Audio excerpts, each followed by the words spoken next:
Last topic के अंदर हम लोगों ने देखा था IPv4 वर्जन 4 एड्रेस क्लासेस, मतलब हमारे जो IPv4 के अंदर कितने क्लास थे वो मैंने आपको बताया। क्लास के जो रेंज है वो आइडेंटिफाई करके आपको बताया, किस तरह आपको रेंज निकालना है, वो सारी चीज़ें मैंने आपको बताई।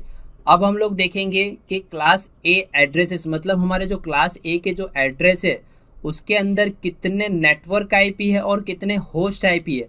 ये कब काम लगता है? जब नेटवर्क के अंदर जब सबनेटिंग होता है तब आपको, यानी कोई बड़ा नेटवर्क बनाना है या कुछ करना है तो उसके लिए काम लगता है। तो आपको तो पता होना चाहिए क्लास ए के अंदर कितना आईपी है, क्लास बी के अंदर कितना नेटवर्क आईपी है, क्लास सी के अंदर कितना होस्ट आईपी है, वो सारी चीज़ें आपको पता होनी चाहिए। तो सबसे पहले मैं आपको यहाँ पे क्लास ए के अंदर कितना नेटवर्क आईपी है और कितना रिजर्व आईपी है, तो उसके लिए सबसे पहले मैंने क्या किया, क्लास ए का रेंज लिख लिया है। क्लास ए का रेंज है 1 से लेके 126 है और उसका नेटवर्क स्ट्रक्चर है मतलब n.h.h.h, मतलब एक बिट ऑन है बाकी सब बिट ऑफ है। मतलब n का मतलब होता है नेटवर्क, मतलब 8 बिट होता है। कितने बिट होता है? 8 बिट होता है।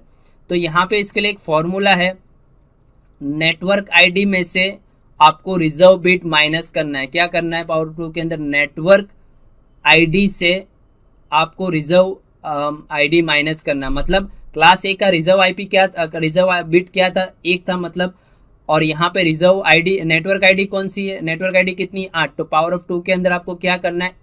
2 करके -1 करना है। तो यहाँ पे 2:7 हो जाएगा। कितना हो जाएगा? 2:7। तो अगर 2:7 करोगे तो क्लास ए के अंदर आईपी कितना मिलेगा? 1। नेटवर्क आईपी कितना, मतलब अब नेटवर्क आईपी इतना यूज कर सकते हैं, 128 नेटवर्क आईपी मिलेंगे। नेटवर्क आईपी हमारे इतना ज़रूरी नहीं होता, हमारे लिए होस्ट आईपी रिक्वायरमेंट होता है। वापस से मैं बता दूं कि ये कैसे हुआ। क्लास ए का जो मैंने रेंज लिया है, क्लास ए का रेंज है 1 से लेके 126 तक है और उसके अंदर n.h.h. दिया गया है। यानी इसका एक फॉर्मूला है, नेटवर्क आईडी में से माइनस करना है रिजर्व आईडी।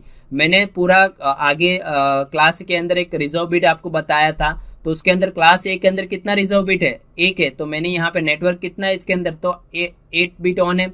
तो यहाँ से मैंने 2:8 करके यहाँ पे 8 - 1 कर दिया तो 2:7 आया। और यहाँ पे उसका टोटल कितना हुआ? 128। मतलब 2:7 करोगे तो कितना आएगा? 120 है। तो नेटवर्क आईपी हमें कितना मिला? 128। अब इसके अंदर वैलिड होस्ट फाइंड करना है। तो वैलिड होस्ट के अंदर, इसके अंदर नेटवर्क होस्ट आईपी कितना है? तो 8, 16 और 24 दिख रहा है यहाँ पे। H मतलब होस्ट आईपी होता है। क्या होता है? होस्ट होता है। तो 8, 8, 8 यानी 8, 16 और 24। अब ये 2:24 करोगे तो आपको कितना मिलेगा? 1,67,77,216, मतलब इतने आईपी मिलेंगे होस्ट आईपी। यानी अगर जब आप सबनेटिंग कर रहे हो तो सबसे ज़्यादा क्लास ए का आईपी का हम लोग होस्ट है, क्योंकि उसमें होस्ट आईपी ज़्यादा मिलता है। तो ये जो 2 माइनस मैंने जो लिखा है वो नेटवर्क आईपी होता है और एक ब्रॉडकास्ट आईपी, एक रिजर्व आईपी होता है और एक ब्रॉडकास्ट आईपी होता है। वो दोनों माइनस करके हमारे पास होस्ट वैलिड आईपी कितना मिलेगा? 1,67,77,214 आईपी हम लोगों को मिलेगी। ठीक है, तो ये -2 जो होता है, एक नेटवर्क आईपी में से और एक ब्रॉडकास्ट आईपी में से माइनस हो जाता है, तो टोटल हम लोगों को इतना होस्ट आईपी मिलता है। वापस से मैं ये एक्सप्लेन कर दूं कि ये मैंने कैसे किया। अगर आपको नेटवर्क आईपी निकालना है तो आपको क्या करना है? नेटवर्क आईडी में से रिजर्व आईडी आपको माइनस करनी है, और जो रिजर्व बिट आप जो माइनस करते हो उसके हिसाब से आप जो टोटल उसके पावर ऑफ 2 रेंज में काउंटिंग करोगे तो वो उतना आपको नेटवर्क। और आपको रिजर्व बिट कहाँ से मिलेगा? जो मैंने आपको अभी टेबल आपको आगे बताया था उसके अंदर ये क्लास ए के अंदर 1 है, क्लास बी के अंदर 2 है, क्लास सी के अंदर 3 है। तो इस तरह दिए गए हैं, राइट। और host IP, valid host IP अगर आपको फाइंड करना है तो आपको यहाँ पे ये वाला स्ट्रक्चर आपको लिख लेना है। यहाँ पे नेटवर्क बिट कितना था? 8 था। तो यहाँ पे होस्ट आईडी कितनी है? तो 8, 16 और 24 था। कितना था? 24। तो ये 24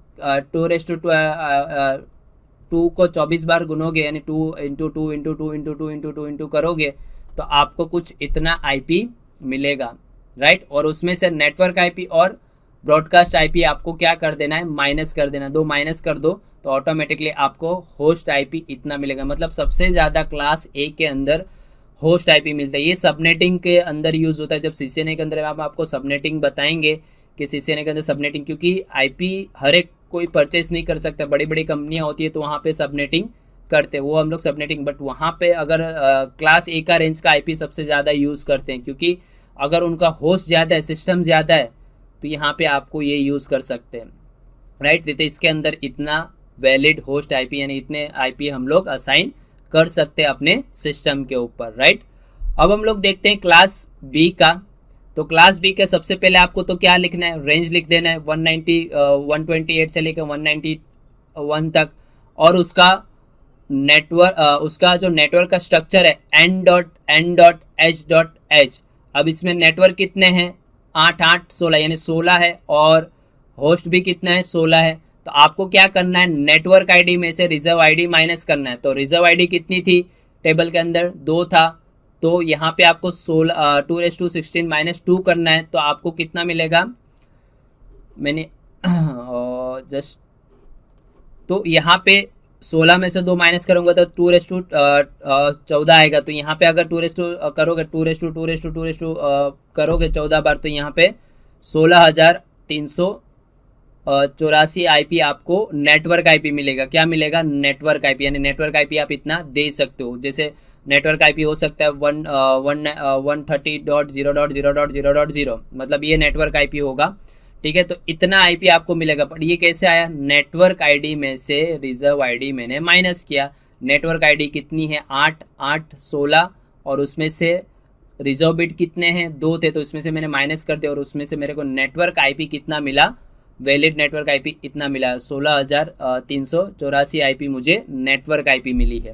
अब इसके अंदर वैलिड होस्ट आईपी अगर देखने जाएं तो 2:16 करोगे तो 2 × 2 × 2 × 2 × 2 करने जाओगे तो कितना हो जाएगा, 65,536 होस्ट आईपी। उसमें से नेटवर्क आईपी और आपको ब्रॉडकास्ट आईपी क्या कर देना है, माइनस कर देना है। क्या कर देना है, आपका ब्रॉडकास्ट आईपी और नेटवर्क आईपी माइनस कर दोगा तो आपको वो होस्ट वैलिड आईपी आपको कितना मिलेगा, 65,534 वैलिड होस्ट आईपी, यानी इतना आप आईपी दे सकते हो, राइट। तो ये आपको पता होना चाहिए भी क्लास ए के अंदर नेटवर्क आईपी कितनी है, क्लास बी के अंदर कितना नेटवर्क है, उसके अंदर होस्ट आईपी कितना है। ये आपको इंटरव्यू में जब नेटवर्क इंजीनियर में जाओगे तब आपको ये पूछा जाता है कि भाई क्लास ए के अंदर होस्ट आईपी है तो उसके अंदर कितना आईपी मिलता है, तो कैसे डिफाइन करोगे, तो ये इस तरह डिफाइन किया जाता है, राइट।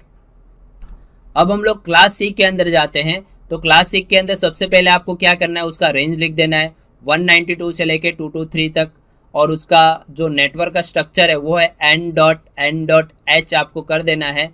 फिर यहाँ पे आपको क्या करना है, रिजर्व बिट कितना था वो टेबल के अंदर 3 था, 110 था, तो आपको यहाँ पे 3 रिजर्व बिट माइनस कर देना है। किस में से, नेटवर्क आईडी में से। नेटवर्क आईडी कितना है, n.n.h, तो आपको क्या कर देना है, यहाँ पे 24 में से -3 करोगे तो यहाँ पे कितना आएगा, 21। तो 2:2 आपको क्या करना है, 2 × 2 × इसे 21 बार गुनना है।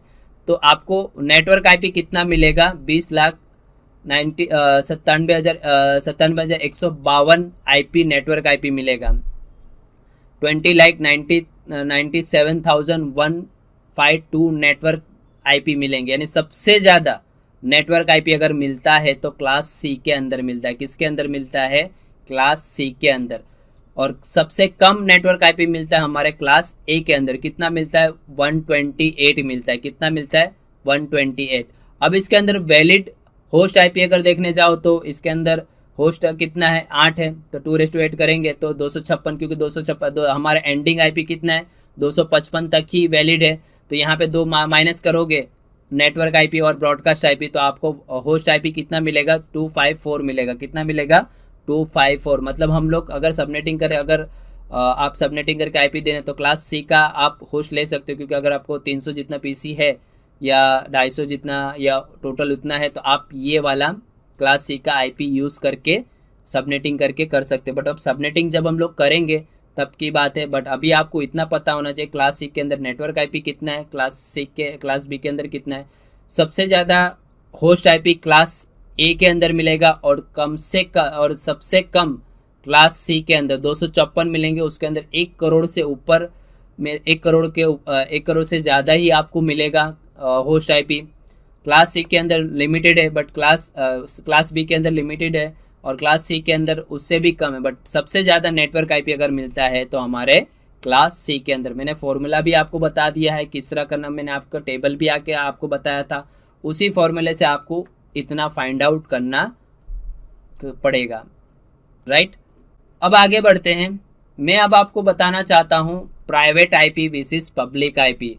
कितने लोगों को इंटरव्यू में क्वेश्चन पूछा जाता है, कई लोग आंसर नहीं दे पाते कि भाई पब्लिक आईपी क्यों कौन सी होती है, प्राइवेट आईपी कौन सी होती है। उन लोगों को आइडेंटिफाई करना भी नहीं आता है कि भाई प्राइवेट आईपी कितने होती है, पब्लिक आईपी कितनी होती है। वो लोग कंफ्यूज हो जाते हैं कि मैं बेसिकली करूँ क्या, किस तरह करूँ, उन लोगों को आइडिया नहीं हो पाता है। तो सबसे पहले मैं अगर प्राइवेट आईपी की बात करूँ तो use with LAN over network, मतलब हम लोग जो खुद के लिए यूज़ करते हैं ना अपने लैन के अंदर, तो वो होता है हमारा private IP. Not recognization over internet, मतलब इंटरनेट के ऊपर जो आप आईपी देते हो वो इंटरनेट के ऊपर नहीं चलता है, राइट। फिर यहाँ पे क्या लिखा है, असाइन्ड बाय लैन एडमिनिस्ट्रेटर, यानी हम खुद जो असाइन करते हैं, जैसे एग्जांपल 192.168.1.1 या 10.0.0.1 या 172.168.1.1, तो ये सब क्या अपने लोगों को जो खुद असाइन करते हैं, तो वो हम लोग प्राइवेट आईपी, हम लोग जो खुद यूज़ करते हैं वो हमारा प्राइवेट आईपी होता है। फिर यूनिक ओनली किसके लिए यूज़ होता है, ओनली फॉर लैन नेटवर्क, जो हमारा लोकल एरिया नेटवर्क होता है उसके अंदर हम लोग यूज़ करते हैं।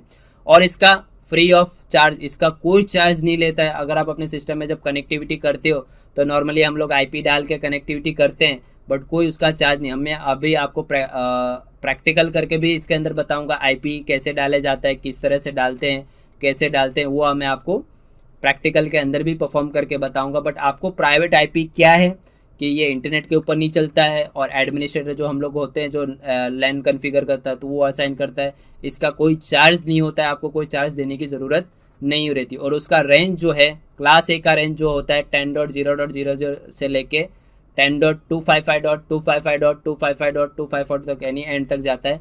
क्लास बी की रेंज कितने है, 172 से लेके 172.16.0.0 से लेके 172.31.255.255.255 जाता है। क्लास सी का रेंज 192.168.0.0 से लेके 192.168.255.255.255 तक जाता है। मतलब ये हमारे प्राइवेट आईपी की रेंज है, ये आपको याद होना चाहिए। ये इंटरव्यू में 100% पूछा जाता है। पब्लिक और प्राइवेट आईपी के बीच में डिफरेंट बताइए और उसका रेंज बताइए, right.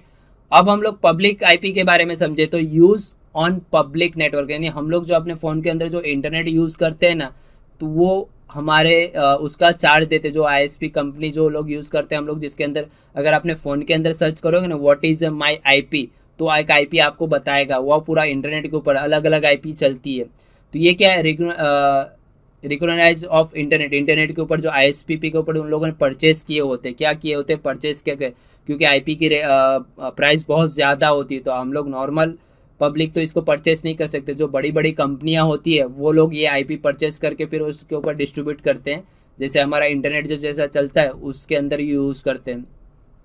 Then assign by service provider IAN है, मतलब आईना प्रोवाइड करता है, क्या करता है, उसके पास से आपको परचेस करना पड़ेगा, उनकी अथॉरिटी लेनी पड़ेगी, तब जाके आप ग्लोबली काम करवा सकते हैं। जैसे इंटरनेट पूरे इंडिया के अंदर, पूरे वर्ल्ड के अंदर सब जगह से एक्सेस होता है, सारी चीज़ें आप करते हो, तो आईना एक कंपनी है जिससे इन लोगों ने अथॉरिटी लेते हैं, एक आईपी परचेस करते हैं, उसके बाद वो लोग डिस्ट्रीब्यूट करते हैं। देन इसका cost assigned with using the public IP, यानी जो कॉस्ट होता है जो पब्लिक यूज़ करती है उसके हिसाब से उसका रेट भी होता है, राइट। अगर इस रेंज की बात करें तो 1.0.0.0 से लेके 9.255.255 लेके कुछ इस तरह रेंज यहाँ पे फाइंड आउट किए गए। आप ये रेंज याद कर लीजिए, क्योंकि पब्लिक का तो अलग अलग आईपी की रेंज होती है, बट आपको प्राइवेट आईपी का रेंज आपको पता होने चाहिए। अपने सिस्टम के अंदर जो हम लोग आईपी डालते हैं वो रेंज के बारे में आपको आइडेंटिफाई करना बहुत ज़रूरी है, किस तरह का, क्योंकि यही हमारे लिए इंपॉर्टेंट है। इंटरव्यू में क्वेश्चन पूछे जाते हैं, हम लोग जो यूज़ करते हैं वो प्राइवेट होता है, और जो इंटरनेट के ऊपर जो यूज़ होता है वो पब्लिक, यानी सबके लिए होता है, और प्राइवेट हर एक के लिए नहीं होता है। प्राइवेट हम लोग खुद के लिए अलग अलग लैन के अंदर हम लोग जो डालते हैं वो हमारे लिए होता है प्राइवेट आईपी, ठीक है। ओके, तो अब हम लोग नेक्स्ट टॉपिक के अंदर जब प्रैक्टिकल करके आपको बताएंगे कि configure and verify N IP address, यानी हमारा जो आईपी एड्रेस है किस तरह, कितने मेथड से हम लोग डाल सकते हैं, किस तरह डाल सकते हैं, वो हम लोग देखेंगे नेक्स्ट टॉपिक के अंदर हमारा।